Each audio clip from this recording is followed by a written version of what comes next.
بسم اللہ الرحمن الرحیم الحمدللہ کفا وسلام علی عبادہ الذین اصطفیٰ اما بعد۔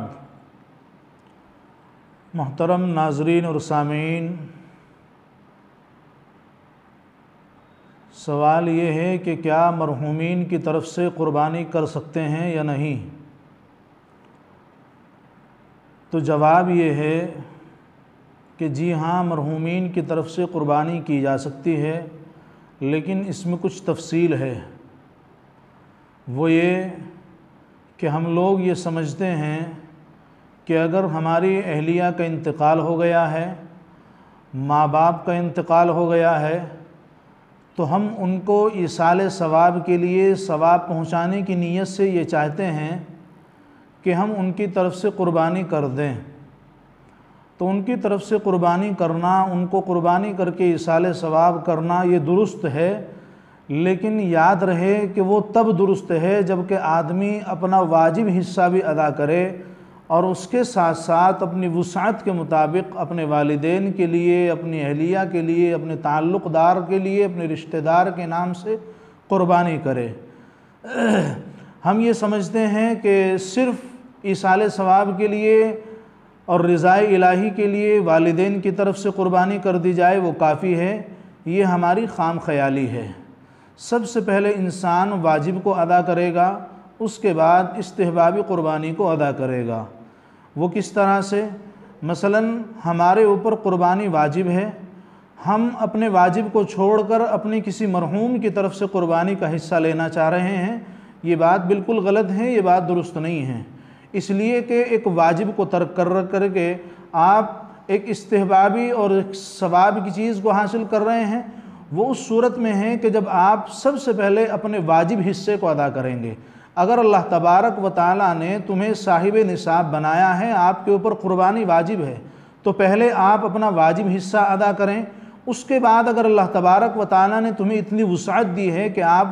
اپنے مرحوم کی طرف سے بھی قربانی کر سکتے ہیں، تو آپ کو مرحوم کی طرف سے قربانی کرنے کی اجازت ہے، لیکن شرط ہے کہ آپ پہلے اپنے واجب قربانی ادا کریں، واجب کو چھوڑ کر کے ایصال ثواب والی قربانی ادا نہ کریں، اس لیے کہ پہلے واجب کا درجہ ہے، استحبابی بعد میں ہے۔ ہاں، ایک صورت یہ بھی ہو سکتی ہے کہ کسی انسان کا انتقال ہوا، کوئی اس دنیا سے جب رخصت ہوا تو اس نے بہت سارا مال و دولت چھوڑا ہے، اور مال و دولت چھوڑنے کے ساتھ ساتھ اس نے یہ بھی وصیت کی ہے کہ جب تک میرا مال باقی رہے تب تک میرے مال میں سے ہر سال آپ قربانی کرتے رہنا۔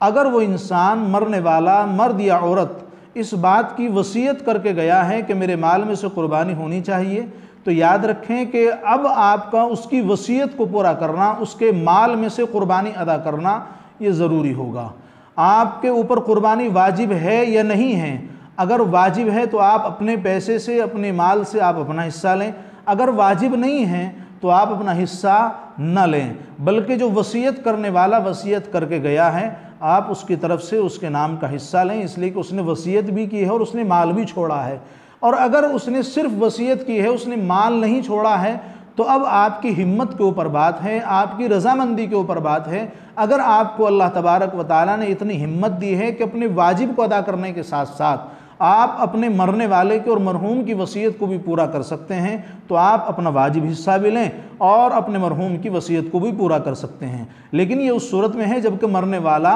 مال چھوڑ کر کے گیا ہو تو وصیت کا پورا کرنا ضروری ہے، اور اگر مرنے والا مال چھوڑ کر کے نہ مرا ہو، صرف اس نے وصیت کی ہو لیکن مال و دولت نہیں چھوڑا، تو آپ کے اوپر اس وصیت کا پورا کرنا کوئی لازم اور ضروری نہیں ہے، آپ کے ذمے نہیں ہے، آپ اس میں گناہگار نہیں ہوں گے۔